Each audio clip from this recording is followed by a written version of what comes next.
बिस्मिल्लाहिर्रहमानिर्रहीम, अस्सलाम वालेकुम। Welcome to part 2 of wake up Pakistan. Topic बड़ा हमारा इंपॉर्टेंट है, उसको हम ब्रेन ड्रेन कहें, लेबर ड्रेन कहें। मसला यह है कि नौजवान पाकिस्तान छोड़ के जा रहे हैं, बड़ी स्पीड से जा रहे हैं। ये हमारे तरसीलात ज़र यानी रेमिटेंसेस के लिए तो बहुत अच्छा है, लेकिन एज एन इमेज मुझे पता नहीं कि मेरा दिल दुखता है कि क्यों ये जा रहे हैं, क्यों नहीं हम इनके लिए अपॉर्चुनिटीज़ पाकिस्तान में बनाते हैं। लेकिन हमारे साथ इकबालुद्दीन गाजी साहब मौजूद हैं, जो कि माशाल्लाह से फाउंडर भी हैं, प्रेसिडेंट भी हैं सन कंसल्टेंसी के, और बड़े हज़ारों लोग इन्होंने पाकिस्तान से बाहर भेजे हैं। बहुत बड़ा पुराना नाम है सन कंसल्टेंसी का यकीनन। गाजी साहब, ब्लेसिंग इन डिस्गाइज आप कहेंगे इसको? मैं इसको कहूँगा कि हमें जो है, आपने अभी पहले बात की थी कि लोग जा रहे हैं, तरसीलात ज़र कम हो रही है। इसको इम्प्रूव करने का सिंपल यही है कि जो लोग जा रहे हैं एक मिनिमम ट्रेनिंग और इंटरनेशनल सर्टिफिकेशन के साथ जाएं। उनकी इनकम अगर 2000 रियाल है तो 5000, 6000, 8000 रियाल हो जाएगी। तो ये पॉजिटिव है। I think we should accept it कि भाई पाकिस्तान इतने लोगों को जॉब नहीं दे सकता, अब हमने ये लोगों ने बाहर जाना ही है। और गाजी साहब, आप आपके एक्सपीरियंस को मद्देनजर रखते हैं वो कौन कौन सी स्किल्स होनी चाहिए? मुझे किसी ने बोला था कि अगर प्लम्बरी, कारपेंट्री और इलेक्ट्रिशियन का कोर्स करके तुम लंदन चले जाओ तो जिंदगी बड़ी अच्छी हो जाएगी। तो मुझे बताइए कौन सी तैयारी करके हमें बाहर जाना चाहिए? कोई भी आप जो है इलेक्ट्रिशियन हो जाए, AC मैकेनिक हो जाए, HVAC के हो जाए, जो कि सिर्फ सिटी एंड गिल्ड्स की इंटरनेशनल सर्टिफिकेशन हो। You have a job in Europe, you have a job in Middle East or wherever you go, and a high paying job instead of a labor job. Now in terms of, आपने सवाल पूछा था किस country में ज़्यादा जाना चाहिए। अभी जो है जर्मनी के अंदर tremendous opportunity for young people. अच्छा, जिन्होंने हाई स्कूल किया हुआ है, A लेवल किया हुआ, बैचलर्स डिग्री की हुई है, वहाँ जाएं। जर्मनी में कोई ट्यूशन फ़ी नहीं है, period, for local student and yes for international students, no tuition fee, zero, तालीम फ्री, zilch, मुफ्त, zilch। और वो अमेरिका में कितनी है? अगर आप अमेरिका में डिपेंडिंग ऑन कौन सी यूनिवर्सिटी में जाते हैं, from 1.5 crore to 3 crore rupees per year. 1.5 से 3 करोड़ साल का जो अमेरिका में है वो जर्मनी में फ्री है। फ्री है। वाओ। अब जर्मनी में ये है कि वहाँ पर अच्छा, आपको वहाँ पर एडमिशन मिलने के लिए, वीज़ा मिलने के लिए जर्मन लैंग्वेज की रिक्वायरमेंट नहीं है। लोग समझते हैं जर्मन नहीं आती तो नहीं जा सकते, लेकिन अगर आप वहाँ जाके जॉब करना चाहते हैं, जर्मन लैंग्वेज के जो अल्फ़ाबेट्स हैं वो अंग्रेजी में ही है। वो सीखने आसान होता है। 3 महीने में एक यंग बच्चा A1, A2 सीख जाता है। जिस दिन वो लैंड करे उसके दूसरे दिन वो नौकरी शुरू कर सकता है, लीगली कर सकता है, and support themselves for education complete करें, 2 साल का work permit automatically. You find a job, and keep in mind, German economy is a full employment economy. Anybody who wants to work has a job. वही लोग नौकरी नहीं कर रहे हैं जो कि काम नहीं करना चाहते, be that foreigner or be that local German. ठीक। ग्रेजुएट किया, ब्लू कार्ड लिया, नौकरी हासिल की, 5 साल में सिटीजनशिप ले ली। क्या बात है। So you go as a student, in few years you end up a highly educated person and a global citizen of the world. If you want to come back to Pakistan and sir, you are here, you are in demand globally with German education and German experience and German passport. आपके पास हजारों लोग आए हैं। आपने, मैं पहले बात कर रहा था, आपने बताया कि आपने तकरीबन 14,000 लोगों को बाहर भेजा है। सबसे ज्यादा कौन से मुल्क में भेजा है? सबसे ज्यादा कनाडा भेजा। Why do people like Canada so much? Canada से इतना प्यार क्यों? वहाँ देशियों की तादाद ज्यादा है, पाकिस्तानी बहुत बड़ी तादाद में है। इसकी जो जड़ है ना, हिस्ट्री में है जी। क्योंकि हम अंग्रेज के बैकग्राउंड सिस्टम से आए हैं, तो लोग जनाब जाते थे इंग्लैंड और कनाडा, इंग्लैंड फिर अमेरिका फिर USA। हमने जर्मन की तरफ देखा ही नहीं, अब लोग देखना शुरू कर रहे हैं। कनाडा में भी ये है कि वहाँ सब कल्चर हमारा बड़ा स्ट्रॉन्ग है। That is one pull factor in Canada. लेकिन इकानमी इतनी अच्छी नहीं है जितनी कि जर्मनी में है। सिमिलरली हांगकांग की जो एजुकेशनल इंस्टीट्यूशन है वर्ल्ड क्लास इंस्टीट्यूट्स है। अच्छा, world class, as good as Ivy Leagues of the United States. Germany, Hong Kong में जाएं, generous scholarships, and while you are studying, again full time economy. ये बड़ा ज़रूरी है कि किन फैक्टरों को देखा जाए कहीं जाने के लिए। नंबर 1 देखें कि उसकी इकानमी कैसी है। अगर उसकी इकानमी में जॉब्स हैं तो वहाँ जाएं, अगर पाकिस्तान जैसी इकोनॉमी है तो नहीं जाए, बेवकूफ़ी होगी, ज़रा सोच समझ के फैसला तो कीजिएगा अपना। हांगकांग में जो है आपको पढ़ें भी, पार्ट टाइम जॉब भी करें, after graduation you get Chinese passport. Chinese passport is offered to those who graduate and have a work experience क्या बात है। in Hong Kong. तो हांगकांग भी I think it's a very good destination, and पूरा Europe है, specifically Germany because of solid economy. Agreed. और मैं Germany जाने के लिए तैयार हूँ गाजी साहब, कुछ मदद करें। अच्छा गिलानी साहब, आपने कभी कोशिश नहीं की बाहर जाने की? नहीं, बाहर जाने की बिल्कुल भी कोशिश नहीं की, क्योंकि हमारे जो मुल्क है इसमें आपको पता है कि हमारा ताल्लुक मीडिया फील्ड से है, और मीडिया फील्ड के अंदर अपॉर्चुनिटीज़ हैं, और दिन ब दिन यहाँ की मीडिया फील्ड ग्रूम हो रही है, बाहर भी ग्रूम हो रही है, और डिमांड्स है हमारे पाकिस्तानी जर्नलिस्ट की बाहर जाने की, इसमें कोई दो राय नहीं। लेकिन बहरहाल मैं पाकिस्तान में रहना प्रेफर करूँगा, क्योंकि मैं चाहूँगा कि मेरी स्किल्स जो हैं वो मेरे मुल्क के लिए सर्फ हों।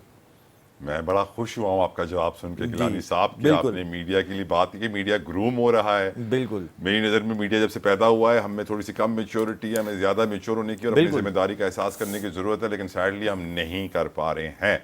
हमें करने की ज़रूरत है। गिलानी साहब, रेमिटेंसेस के ऊपर आपने बड़ा काम किया है जी। क्या हवाला हुंडी ही एक बहुत बड़ा प्रॉब्लम है रेमिटेंसेस का? जी बिल्कुल। इस वक्त तो जो ब्लैक मार्केट है वो हवाला हुंडी नेटवर्क जो है इतना क्रैकडाउन हुआ था, इतना ऑपरेशन हुआ था, इतने सारे डीलर्स को बंद किया गया था, वो सब देखें, हमारी रेमिटेंसेज अगर मैं बात करूं अभी 11 महीनों की, तो तकरीबन 23 अरब डॉलर पे आ गई है, और अगर मैं गुज़िश्ता साल की बात करूं 11 महीनों की, तो 26 अरब डॉलर थी। 26 अरब डॉलर से घटकर हम लोग 23 अरब डॉलर पे रेमिटेंसेज पे आ गए। ये एक बड़ा डेफिसिट है। और अगर मैं गुज़िश्ता साल की बात करूं, पूरे गुज़िश्ता साल की, तो हमारी रेमिटेंसेज 30 अरब डॉलर थी, जो इस वक्त 23 अरब डॉलर पे हम लोग खड़े हुए हैं, और ज़्यादा से ज़्यादा हमारी 2-3 अरब डॉलर की और रेमिटेंसेज आ जाएंगी, तो हम बहुत ज़्यादा पीछे रह गए रेमिटेंसेज में। और देखें, रेमिटेंसेज तो कम होंगी हमारी, क्योंकि हमारा ब्लैक चैनल बहुत एक्टिव है। अगर स्टेट बैंक ने सर्कुलर जारी किया और क्रेडिट और डेबिट कार्ड्स की पेमेंट को लिंक कर दिया इंटरबैंक मार्केट से, तो इससे अगर हम समझ रहे हैं कि इंटरबैंक और रोपे मार्केट का फ़र्क कम हो जाएगा और रेमिटेंसेज की शरह बढ़ जाएगी, ऐसा नहीं है। ये टेम्पररी सोल्यूशन है, परमानेंट सोल्यूशन नहीं है। हुकूमत को रेमिटेंसेज को बेहतर करने के लिए एक परमानेंट सोल्यूशन लॉन्च करना पड़ेगा। फिर ये भी सुनने में आ रहा है कि स्वैप फॉरेक्स सिस्टम भी आ जाएगा बजट के बाद। तो ये तमाम चीज़ें हैं जो हमारी रेमिटेंसेज को बढ़ाने में मदद नहीं करेगी। रेमिटेंसेज को बेहतर करने के लिए हुकूमत को बेहतर मौची पॉलिसी मुरतब करना होगी। और यहाँ मैं आपको एक बात और बता दूं कि जो पाकिस्तानी बाहर जा रहे हैं उनको बाहर जाने में भी दिक्कत का सामना है। ई वीज़ा, ई नंबर्स जो हैं वो लगने में प्रॉब्लम हो जाती है, कभी वीज़े पे, कभी बायोमेट्रिक में प्रॉब्लम हो जाती है, कभी मेडिकल में प्रॉब्लम हो जाती है। गुज़िश्ता साल जो है हमने देखा कि हमारे कुछ ममालिक से जो कमर्शियल अटैचीज़ हैं उनकी परफॉर्मेंस बहुत ज़्यादा अच्छी नहीं रही, जिसकी वजह से हमें कोटा नहीं मिला। फीफा वर्ल्ड कप में कतर गवर्नमेंट ने 1 लाख पाकिस्तानी लोगों की डिमांड की थी, गवर्नमेंट ने सिर्फ 50,000 लोग बाहर भेजे। यानी 50,000 लोग जो हमारे नहीं गए, स्किल्ड वर्कर, स्किल्ड लेबर हमारी जो फीफा वर्ल्ड कप में नहीं गई, तो वो कोटा पे दूसरा ममालिक शिफ्ट हुआ, जिसकी वजह से हमें नुकसान हुआ। इसी तरीके से आप देख लें कि जर्मनी के अंदर 7 लाख लोग मांगे हैं, और यूरोपियन कंट्रीज़ 15 लाख लोगों की डिमांड करते हैं ऑल ओवर द वर्ल्ड। लेकिन हमारे जो इंटरनेशनल रिलेशंस हैं दूसरे ममालिक से उतने स्ट्रॉन्ग नहीं है, कमर्शियल अटैचीज़ बात नहीं करते, खारजा पॉलिसी का फुकदान है, जिसकी वजह से हमारा कोटा डिवाइड होकर इंडिया चला जाता है, बांग्लादेश चला जाता है, और दूसरे ममालिक से फ़ायदा उठाते हैं। तो ये जो ई नंबर्स का मामला है, या बायोमेट्रिक का प्रॉब्लम है, या मेडिकल टेस्ट का प्रॉब्लम है, इसको सहल करना चाहिए, ताकि लेबर तबका भी परेशान ना हो, स्किल्ड वर्कर या स्किल्ड लेबर जो है वो परेशान ना हो। और सबसे अहमियत की हामिल बात यह है कि देखें, बाहर बैठा हुआ पाकिस्तानी अगर ये सोच के पैसे यहाँ भेज रहा है कि मैं यहाँ पे अपने घर वालों को पैसे भेज रहा हूँ, मेरे घर का यहाँ पे खर्चा अच्छा चल रहा है, तो जब इंटरबैंक मार्केट में 250 रुपये का डॉलर है और ब्लैक मार्केट में 320 रुपये का डॉलर है, तो इतना बड़ा फ़र्क है, इतना ह्यूज गैप है, आप इसको कम कर ही नहीं सकता। आपके मुल्क के अंदर से ब्लैक मार्केट ख़त्म नहीं होगी, कम हो सकती है। आप अच्छी पॉलिसी लाएं, क्योंकि इस वक्त हुकूमत की तमाम तवज्जो मरकूज़ है बजट बनाने में। तो इस वक्त तो ये 2 महीने का जो सर्कुलर निकला है स्टेट बैंक से, तो इससे तो हमजा गिलानी साहब, मैं एक बार बैठा हुआ था साबिक governor state bank of Pakistan Yasin Anwar साहब जी, और ये वो गवर्नर थे स्टेट बैंक के जिनकी वजह से जो रेमिटेंसेस बाहर से पाकिस्तानी भेजते थे अपने घर को, वो रियल टाइम पहुंच जाती थी। यानी 1 मिनट के अंदर अंदर उन्होंने पैसे वहां से भेजे और यहाँ उनको रिसीव हो गए। इससे उनसे पहले काफ़ी वक्त लग जाता था उन पैसों को यहाँ पहुँचते पहुँचते। लेकिन मैंने जब उनसे पूछा कि सर आपको ये अचीव करने के लिए क्या कुछ करना पड़ा, तो उन्होंने ऐसी बातें कही कि मैं हैरान हो गया और मैं परेशान भी हो गया कि यार हमारे मुल्क में अगर सर्विसेज को इम्प्रूव करना हो तो क्या कुछ नहीं करना पड़ता, किस तरह इदारों को राज़ी करना पड़ता है।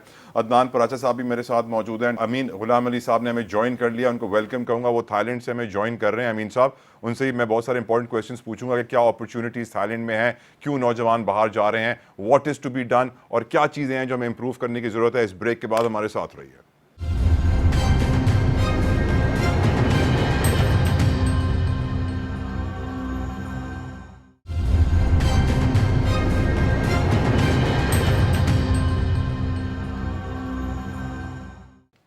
Welcome back to wake up Pakistan. हम बात कर रहे हैं उन नौजवानों की जो मुल्क छोड़ के जा रहे हैं, उनके पास क्या क्या अपॉर्चुनिटीज़ हैं, कहाँ कहाँ वो जा सकते हैं। मेरे साथ इकबालुद्दीन गाजी साहब थे, उन्होंने कहा कि जर्मनी बड़ा अच्छा मुल्क है, जर्मनी में एजुकेशन फ्री है, वहाँ पे बड़े बेनिफिट्स हैं, इजीली वहाँ पे एम्प्लॉयमेंट मिल जाती है, बहुत सारी अपॉर्चुनिटीज़ हैं। जो तालीम 1.5-2-3 करोड़ रुपए की अमेरिका में होती है वो जर्मनी में फ्री में मिल जाती है। तो बड़ा अच्छा इन्होंने हमें सोल्यूशन दिया है, गाइड भी किया है। ऑफकोर्स सन कंसल्टेंसी किसी तारुफ की मोहताज नहीं है।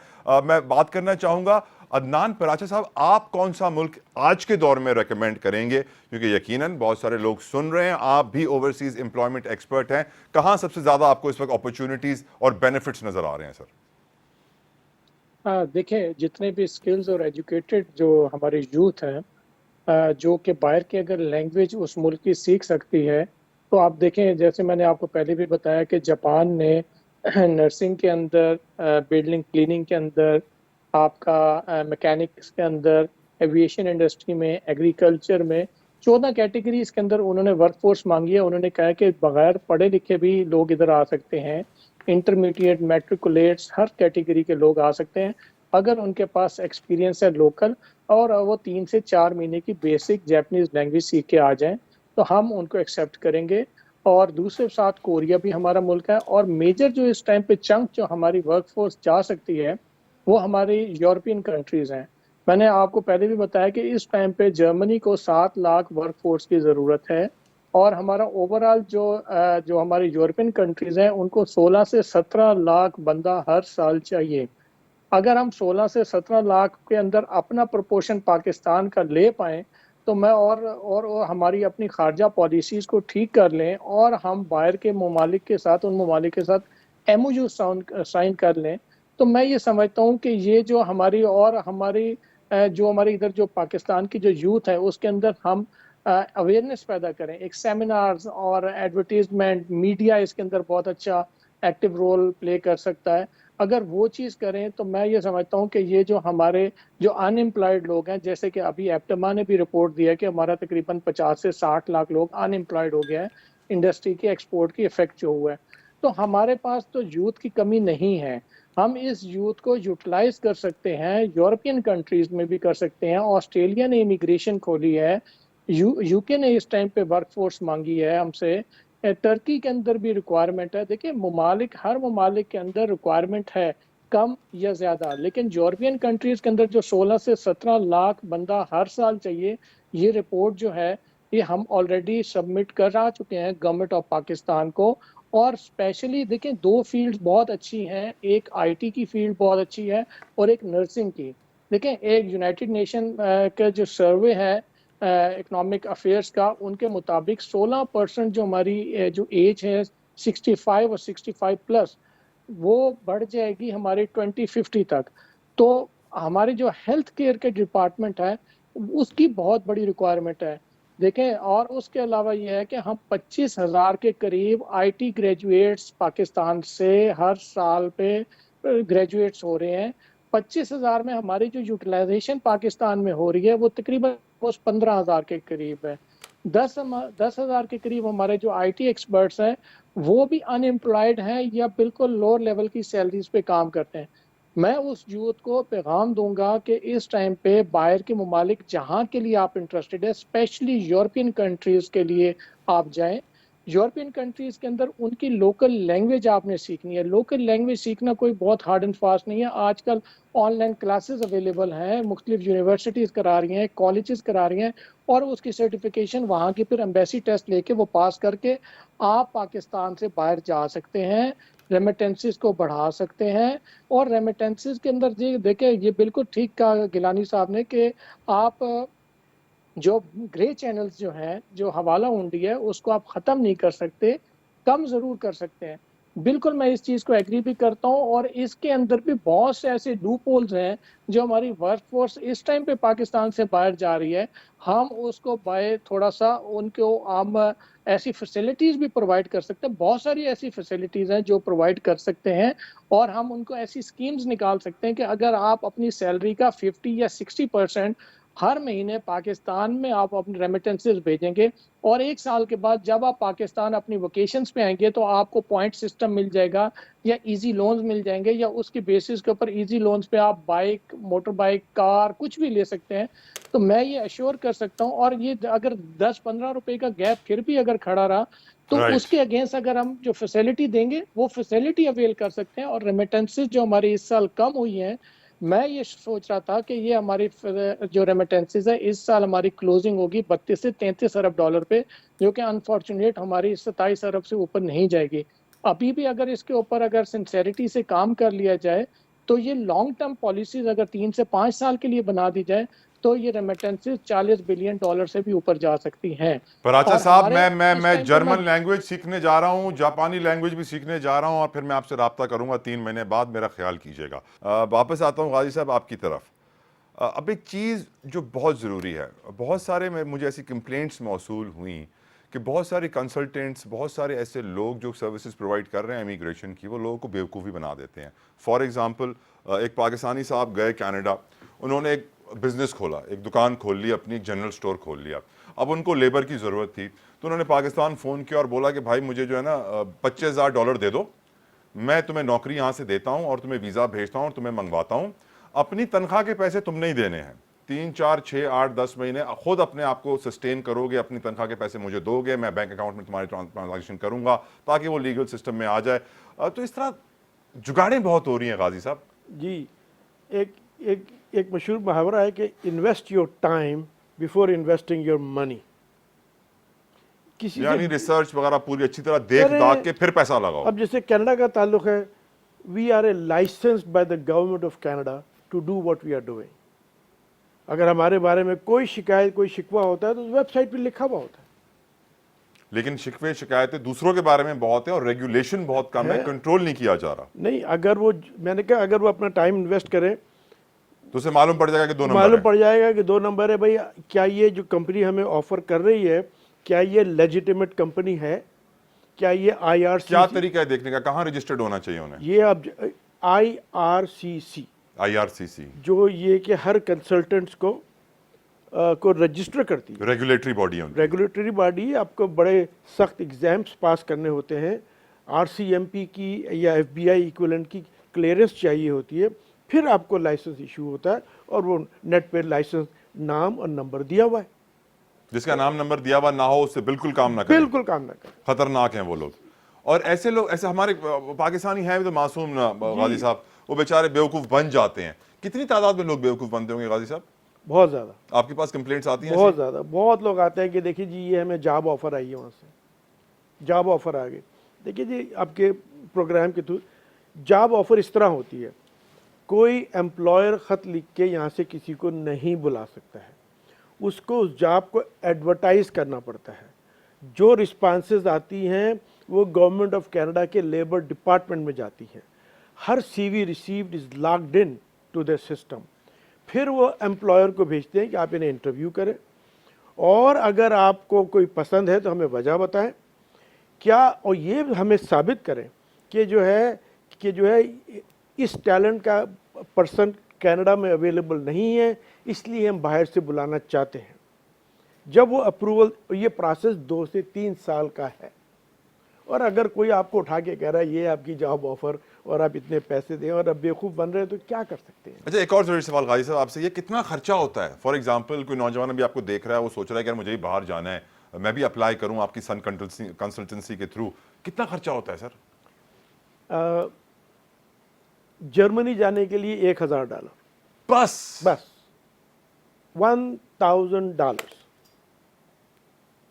और दूसरे मुल्क सर? कनाडा जाने के लिए $2,000।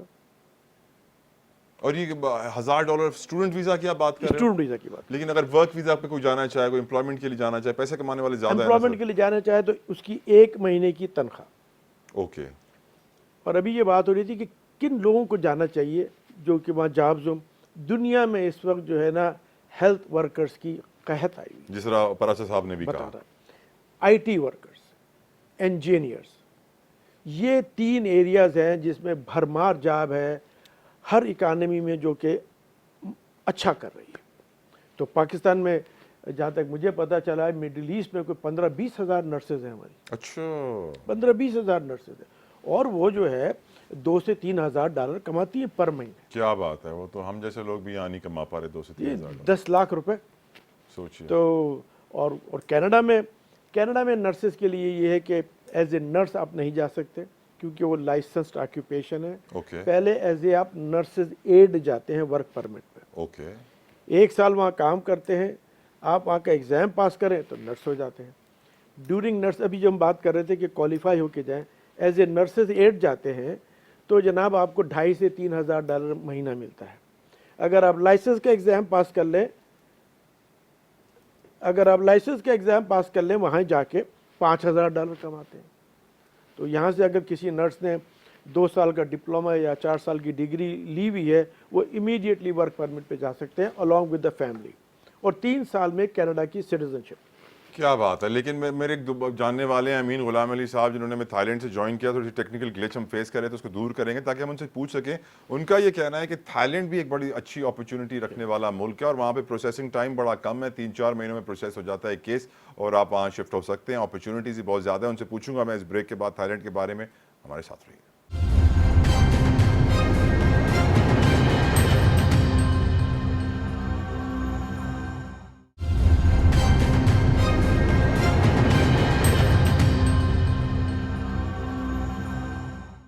Welcome back to wake up Pakistan. हम डिस्कशन कर रहे हैं ब्रेन ड्रेन या लेबर ड्रेन के हवाले से, और हमने प्रोग्राम में बहुत सारी चीजें तफसीलन डिस्कस की हैं कि कहाँ कहाँ कौन कौन से मुल्क में कितनी कितनी अपॉर्चुनिटीज मौजूद हैं, हमारे नौजवानों को कौन कौन सी स्किल्स के साथ ट्रैवल करना चाहिए, कितनी तैयारी करनी चाहिए, पहले अपना टाइम इन्वेस्ट करना चाहिए, फिर अपना पैसे इन्वेस्ट करने चाहिए।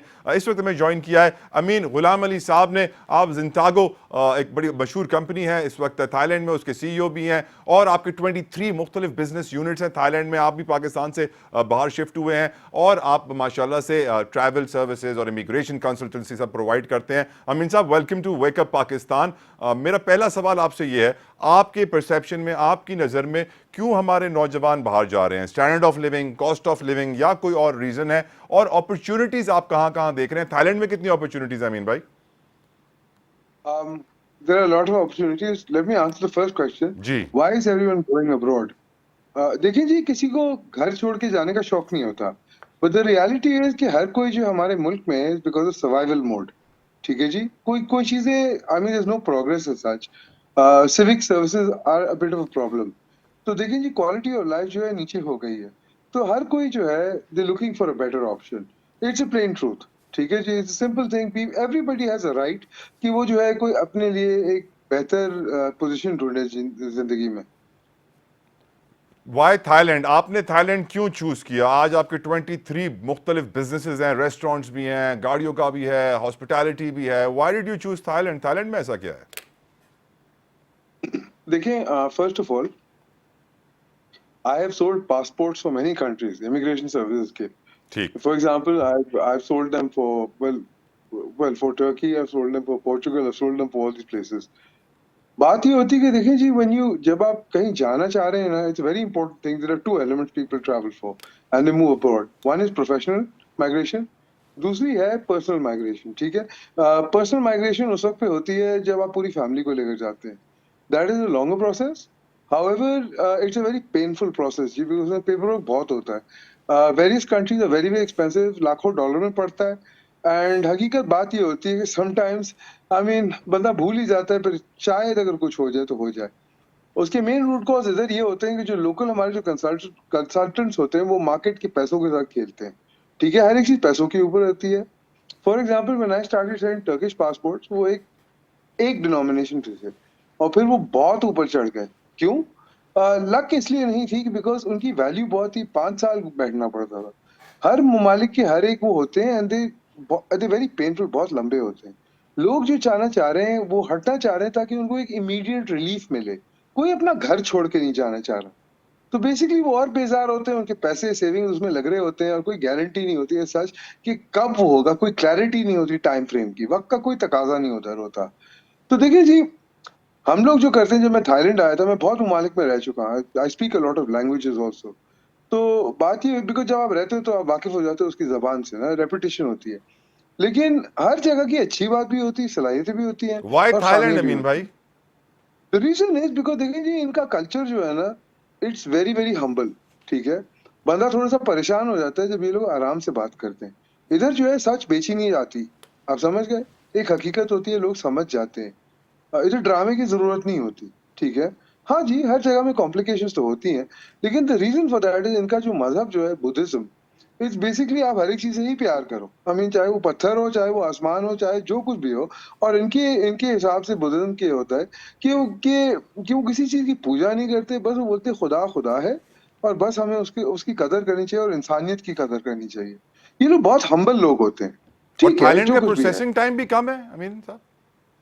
सर, इट्स आपका, ऑनेस्टली स्पीकिंग, $30,000 में आपको पता है आपका बजट कितना है। ठीक है, उसके बाद 6 महीने का आपका घर का का भाड़ा भी आ जाता है, गाड़ी की रेंट भी आपके पास आती है, अच्छी गाड़ी है, लाइक मर्सिडीज और समथिंग। ठीक है, और फिर सीधी सीधी बात है, गवर्नमेंट के साथ सब कुछ होता है, पेमेंट डायरेक्ट टू गवर्नमेंट होता है, हमारी फीस सब कुछ इनवॉइस के खिलाफ होती है, तो और बैंक ट्रांसफर, कोई टेबल के नीचे इधर पैसे नहीं, 4 महीने में चट्टा काटा खत्म maximum. Okay, holidays, I mean various holidays की वजह से शायद मैक्सिमम स्ट्रेच भी हो गया तो 6 महीने maximum. I mean compare to like 5 साल 10 साल, it's easier, it's a very good return on the investment.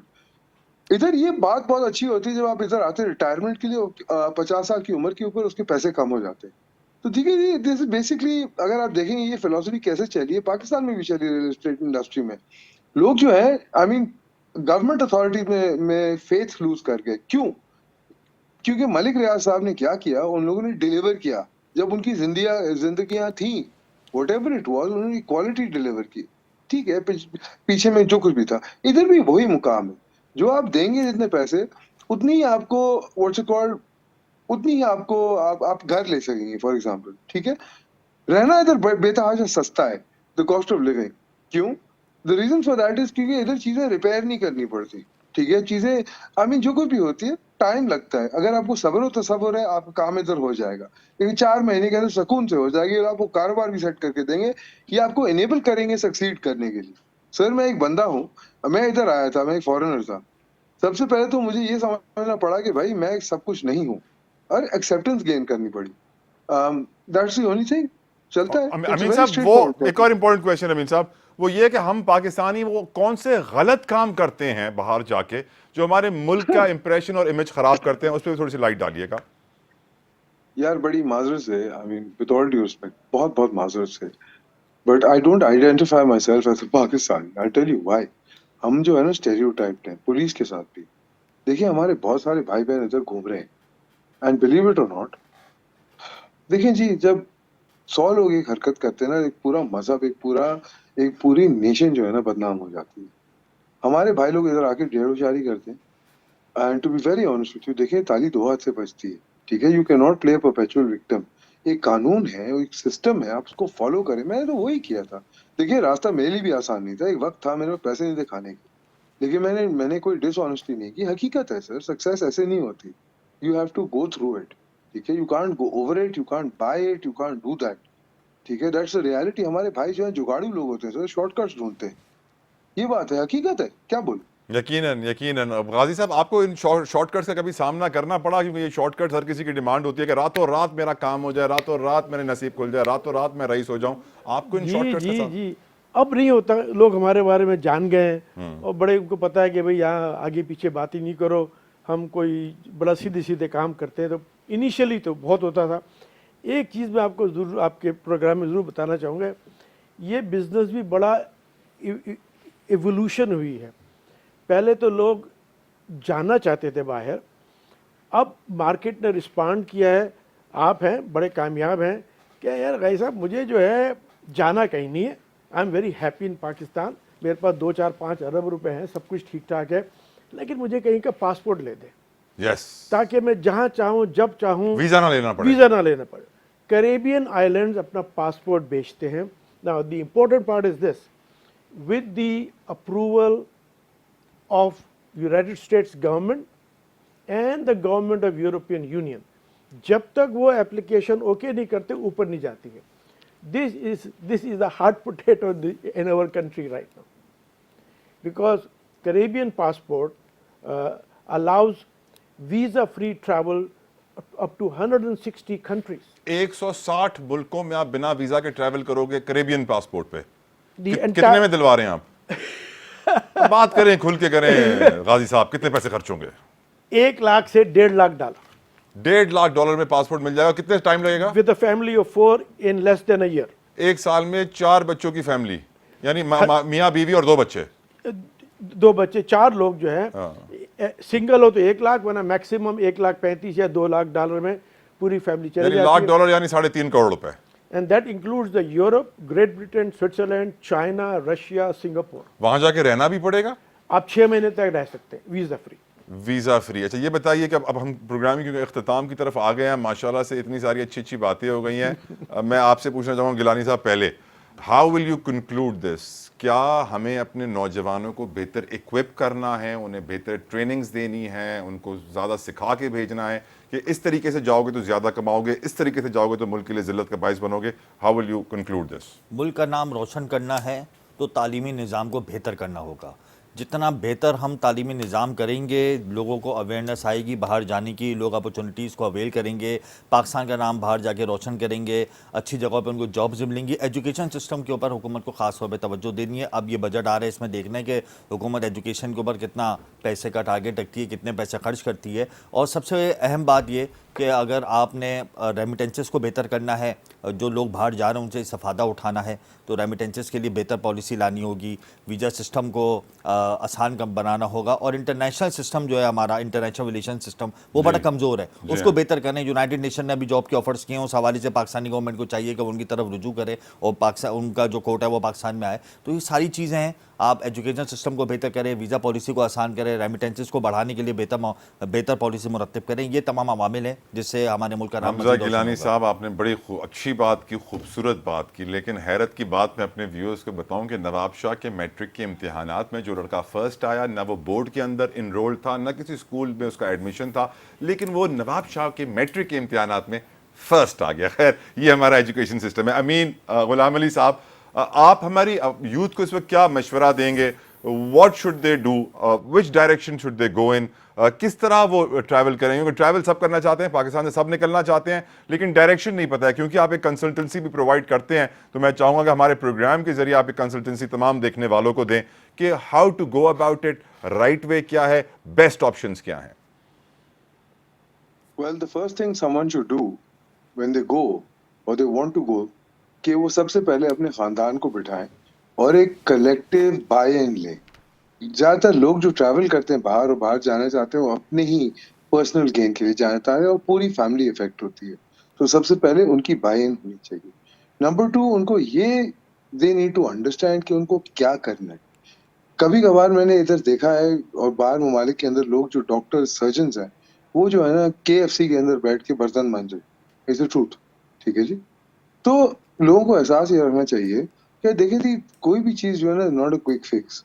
ये जो है ना फिलोसफी कि आप पासपोर्ट ले लो, visa free entry for 6 months, with all due respect, is not freedom. वैसे भी इस 6 महीने के अंदर आपके ऊपर एक लगाम लगी हुई है, निकलना है। हर एक चीज के ऊपर एक कैच टाइड होती है। आप घर से निकलते हो खाना लेने के लिए, तो आपको पेट्रोल भी लगता है। तो यू हैव टू अंडरस्टैंड सबसे पहले इसके अखराजात के। एहसास कर लो कि भाई अगर आपको एक बेहतर जिंदगी चाहिए तो कुछ ना कुछ तो खर्च करना पड़ेगा। एंड ऑफ द डे एक बात का एहसास रखो कि भाई सच्चाई होती है। कोई भी रिश्ता हो, माँ बाप का या बाप बेटे का या जो भी होगा, उसके अंदर खाली 2 एलिमेंट्स होते हैं। एक तो होती है ऑनेस्टी, दूसरी होती है रिस्पेक्ट। दुनिया छोड़ दो, अपने आप से ऑनेस्ट हो, अपने आप की सेल्फ रिस्पेक्ट रखो, ठीक है। अंडरस्टैंड कि आपकी क्या सलाहियतें हैं, अपनी खामियां डू स्वॉट एनालिसिस अपने ऊपर, अपने आप को समझो कि आपकी क्या है। बहुत सारे लोग आजकल क्या है, डिग्री लेकर घूमते हैं, बट वो उनको काम पसंद नहीं आता। क्यों? वो डिग्री ली है, वालिदैन ने फोर्स कर दिया था। वो उस काम के अंदर अच्छे नहीं होते, माहिर नहीं होते। बाहर जब आप आते हो, आपके लिए दरवाजे खुलते हैं। क्यों? एक्सेप्टेंस होती है। जो हमारे मुल्क के अंदर हम दबा के रखते हैं, इधर आके होराइजन खुलते हैं, ठीक है।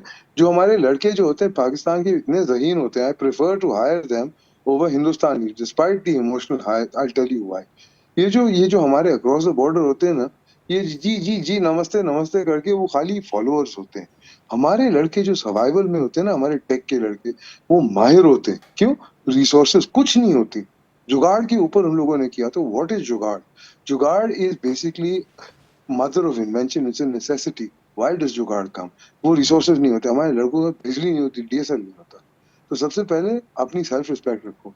But pride is defined very bye thin line. आपकी नीयत बदल जाए ना तो वो एरोगेंस होती है। आप करने के लिए निकलोगे तो अंडरस्टैंड करो कि भाई जरूर वो टाइम तो लगाना है, हार्ड वर्क तो करना है, लेकिन अकल भी लगा के अपने अपने जो है ना होश ठिकाने लगते हैं। राइट। हमारे बेतहाशा बच्चे बाहर फेल हो जाते हैं बिकॉज ऑफ जज्बात। वो टेम्पटेशन में आते हैं और गलत कामों में। वेल सेड अमीन भाई, वेल सेड। मैं अग्री करता हूं आपके साथ, और यकीनन आपने जो बातें कही हैं वो बहुत सारे नौजवानों के लिए मशले राह होंगी, उनको गाइड करेंगी। मैं आखिर में अदनान फराशे साहब आपसे भी क्लोजिंग रिमार्क्स चाहूँगा कि आप उन नौजवानों को, उन लोगों को जो मुल्क से बाहर जाना चाहते हैं आज के दौर में, क्या मशवरा देंगे? ब्यूरो ऑफ इमिग्रेशन की एक वेबसाइट है, उसको कैंडिडेट्स एक तो विजिट किया करें, जो भी यूथ बाहर जाने के लिए इंटरेस्टेड है। और न्यूज़पेपर, नॉन न्यूज़पेपर जो हैं वो रीड किया करें। वहाँ पे एडवर्टीजमेंट्स आती हैं जॉब्स के लिए, गल्फ स्टेट्स के लिए भी और यूरोपियन कंट्रीज़ के लिए भी। और मैं यूथ को एक और मैसेज जो स्पेशली देना चाहूँगा कि अगर वो कैंडिडेट्स, वो लोग, वो यूथ जो कि बाहर जा रही है, जैसे आप ये देखें, आपने लास्ट हमारे एक दोस्त ने कहा था कि जी ह्यूमन ट्रैफिकिंग में जाते हैं और शिप्स के ज़रिए जाते हैं, वो लैक ऑफ इंफॉर्मेशन है। अगर हम अपने यूथ को ये प्रॉपरली इन्फॉर्म कर दें और उनके अंदर अवेयरनेस पैदा कर दें और उनको सही रास्ता दिखा दें, तो मैं ये समझता हूँ कि ये रास्ता बंद हो जाएगा। यूरोप के अंदर रिक्वायरमेंट है, जापान के अंदर रिक्वायरमेंट है, अमेरिका के अंदर रिक्वायरमेंट है, यूके के अंदर रिक्वायरमेंट है। सिर्फ बात यह है कि हमें उन मुल्कों की लैंग्वेज को सीखना होगा। गवर्नमेंट ऑफ पाकिस्तान से मैं रिक्वेस्ट करूंगा कि हमारी कम्युनिटी को, जो ओवरसीज एम्प्लॉयमेंट्स के प्रोमोटर्स हैं, उनसे सजेशंस लेते हैं, उनको ऑन बोर्ड करें। जब तक government of Pakistan on board नहीं करेगी, उस वक्त तक ये लूप होल्स रहेंगे। हम सजेशंस के साथ साथ उसकी इम्प्लीमेंटेशंस बता सकते हैं कि हम किस तरीके से यूथ को बढ़ाया जा सकता है बाहर भेजने के लिए, रेमिटेंसेस कैसे इजाफा किया जा सकता है, और इलीगल चैनल्स कैसे बंद हो सकते हैं, ग्रे चैनल्स को मिनिमाइज कैसे किया जा सकता है, स्किल सेंटर्स को कैसे पब्लिक प्राइवेट पार्टनरशिप्स के ऊपर बनाया जाए, छोटे छोटे शहरों में बनाया जाए। हमारी जो छोटे शहरों की जो यूथ है वो भी बाहर जाना चाहती है, सिर्फ बड़े शहरों पे फोकस नहीं करने की ज़रूरत। इसके अलावा ये है कि लैंग्वेज सीखें। ये बहुत सारे एक सिनेरियोज हैं जो अगर जिनके ऊपर राइट। हम मीडिया और हम लोग फोकस करें, तो मैं ये समझ सकता हूँ कि हमारे गल्फ स्टेट्स के अंदर, यूरोपियन कंट्रीज़ के अंदर हमारी वर्क फोर्स भी बाहर जाएगी, अनएम्प्लॉयमेंट कम होगी, ये जो स्ट्रीट क्राइम्स हैं ये कम होंगे। हमें सिर्फ अपने यूथ को एजुकेट करना है। अगर एजुकेशन सिस्टम ठीक नहीं है, मैंने आपको पहले बताया कि एक लेबर क्लास भी जापान जा सकता है, ग्रेजुएट भी जापान जा सकता है, प्रोफेशनल भी जापान जा सकता है, यूरोप जा सकता है। सिर्फ बात यह है कि ऑन बोर्ड और एक मार्केटिंग और एक सेमिनार्स करने की ज़रूरत है। प्रोग्राम का वक्त खत्म होता है। इससे जी पहले कि मैं अपने तमाम तर पैनलिस्ट का शुक्रिया अदा करूं, क्लोजिंग पे मैं सैयद इकबालुद्दीन गाजी साहब से गुजारिश करूंगा कि वो ब्रेक में मुझे एक जुमला सुना रहे थे कि राजीव गांधी साहब का कोई कॉल था। प्लीज गाजी साहब। जो कह रहे हैं ना ब्रेन ड्रेन, तो राजीव गांधी ने कहा था अपने हिंदुस्तान के लिए उस वक्त कि brain drain is better than brain in the drain. यानी कहने का इनका मकसद ये है कि ब्रेन, अगर दिमाग और हमारा टैलेंट अगर मुल्क से बाहर चला जाए वो ज़्यादा बेहतर है बनिस्बत कि वो टैलेंट और वो दिमाग ड्रेन में यानी गटर में पड़ा रहे। यकीनन हमारे मुल्क के हालात अच्छे नहीं है मुआशी तौर पर और हमारे नौजवान बाहर जाना चाहते हैं, लेकिन आज प्रोग्राम में हमने आपके सामने पिक्चर क्लियर करके रख दिया है। अपने तमाम तर मेहमानों का मैं शुक्रिया अदा करूंगा। हमजा गिलानी साहब, thank you so very much. Syed Iqbaluddin Ghazi साहब, आपका बेहद शुक्रिया, आपने 4 चांद लगाए। अमीन गुलाम अली साहब ने हमें थाईलैंड से ज्वाइन किया। Amin, thank you so very much, it's always a pleasure talking to you. Javed Malik साहब हमारे साथ मौजूद थे, इंडस्ट्रियलिस्ट और बिजनेस, उनका बहुत बहुत शुक्रिया। अदनान पराचा साहब, आपका भी शुक्रिया। जमील खान साहब, आपका भी शुक्रिया। जफर मोतीवाला साहब, आपका भी शुक्रिया। तमाम पैनलिस्ट का मैं बेहद मशकूर हूँ, कीमती वक्त आपने दिया। वेकअप पाकिस्तान में हमारी कोशिश जारी रहेगी कि आपको ख्वाब खरगोश से उठाएं, आपको रियलाइज कराएं, आपको शऊर दें, क्योंकि जब आप में शऊर आएगा ये पाकिस्तान अपने पैरों पर खड़ा हो जाएगा। तो अल्लाह को इजाजत दीजिए, अंटिल नेक्स्ट टाइम, अल्लाह हाफिज।